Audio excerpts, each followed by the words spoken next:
Indonesia's economic lately are not in a good condition.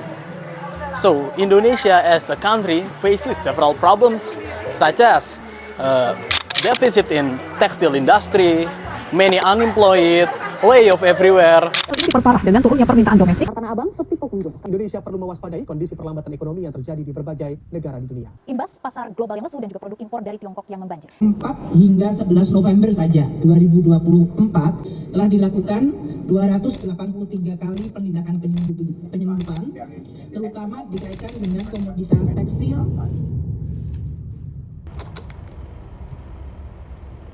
In the 18th century, an economist by the name of Adam Smith introduced a paradigm-shifting nations, the free market. In his book, The Wealth of Nations, Smith posited that by permitting individuals to pursue their own self-interest, a society would, and as if by the laissez-faire, it would propel towards a collective prosperity. However, what transpires when the ideal of this free market is applies in the contemporary society?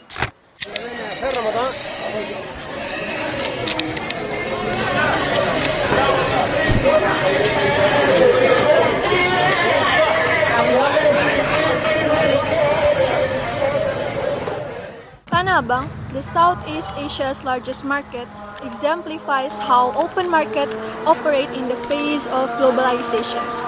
Here, thousands of local vendors compete with the pricing increasingly driven by the global supply chains, and the large-scale companies which are frequently less expensive than to sell apparel, textiles, and everyday items.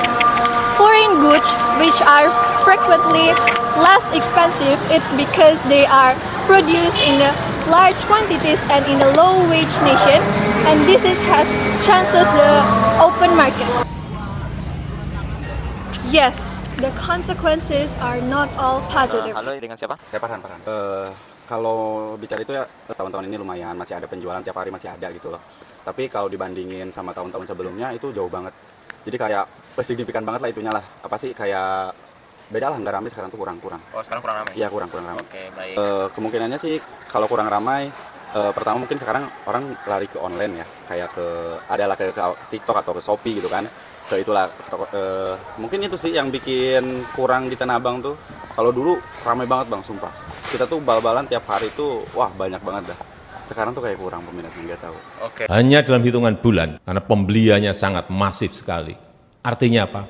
Perilaku konsumen kita sudah dipegang. Moodnya mau kemana sudah dipegang. Arahnya mau kemana sudah bisa ditebak. Dan kita tidak boleh hanya menjadi konsumen saja. Tadi 123 juta tadi konsumen. Dan 90%, hati-hati, barangnya barang impor. Bahkan baju, kemarin ada yang dijual berapa? 5.000. 5.000. Artinya di situ ada predatory pricing. This is another phase of market, a growing inequality between a large and small companies. A large companies have advantage in technology and resources to dominate a market. A system that in a theory designed to fostering prosperity for all, but increasingly inequality. Or I should say, they secure the lion's share of advantage. Predatory pricing.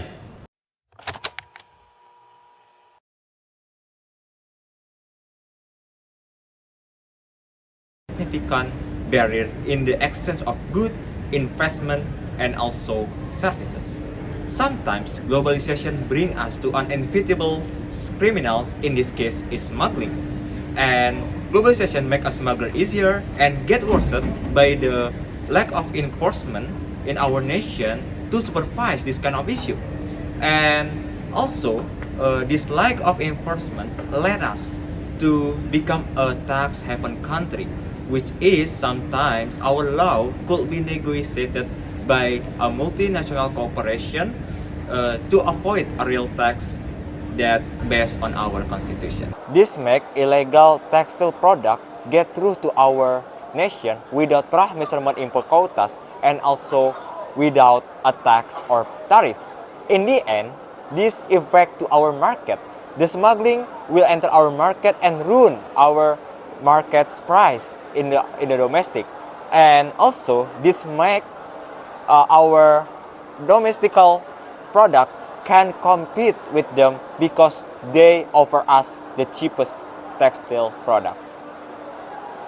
Selain turunnya permintaan di sejumlah negara ekspor, hal ini diperparah dengan turunnya permintaan domestik lantaran harga produk di dalam negeri kalah bersaing dengan produk impor. David mencontohkan untuk harga kaos impor dijual di harga Rp20.000, sedangkan harga pokok produksi di tanah air mencapai Rp60.000. Murahnya. This kind of issue has brought troubled concerns. By his speech, he said that this smuggling could threaten the nations, the domestic industries, and livelihood of the domestic workers. This is an equivalent database of the Ministry of the Corporate and the UKM that they say that Indonesia has lost 6.2 trillion rupiah each year.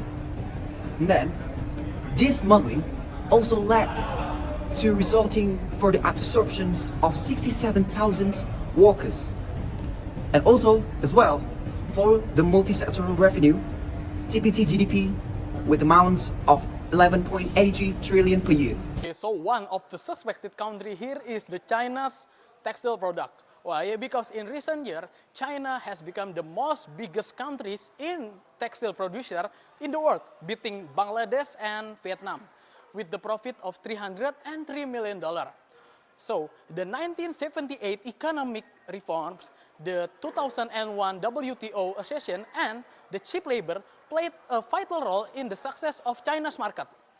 One evidence of the discovery from smuggling from China is on 8 November 2024 by the Ministry of Trade with the 90,000 rolls fabric from China with the value of 90 billion. As a matter of fact, there are three components that affect Indonesia as a nation state due to the globalization. I have mentioned earlier where local people are forced to compete with imported products and it cuts down its people income. The other nation state components are including government and territorial are also impacted due to the globalization indirectly. The government in here is people who have power to do a smuggle, and this power plus weak enforcement make the government have a chance to smuggle that for their own wealth. If the people get exposed, it will cause the loss of people trust in the government, and which will create the political instability in the country.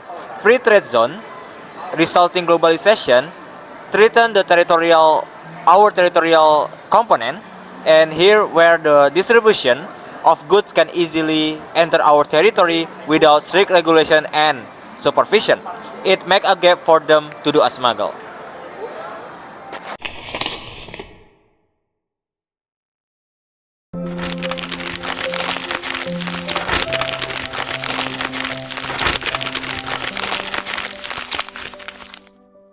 Globalization has resulted in the loss of geographical boundaries between countries. These make it easier for foreign goods to enter the countries. President Suharto had tried to protect its domestic products by using his famous slogan, "Love Indonesian products." But it did not last long enough against the technological developments that made people stereotype about the exclusivity of the foreign goods. Globalization seems to have made us forget on how the Treaty Westphalia in 1648 regarding the aspect of sovereignty in a country. Globalization seems to have broken through this limitation by offering a more supranational and subnational concepts that involves regions to municipalities. This seemingly abstract the globalization make it easier for state to reduce the component of sovereignty by exploiting the resources for the benefit of a few. So, the abstractness of globalization seems to lead us to the ambiguity about the best solution to avoid the threat. It takes good law enforcement as well as a good regional cooperation to reduce the illegal activities that prove detrimental to the people, the government, and the territory. Something bad is about to happen to me. I don't know it, but I feel it coming. Might be so sad, might leave my nose running. I just hope she doesn't.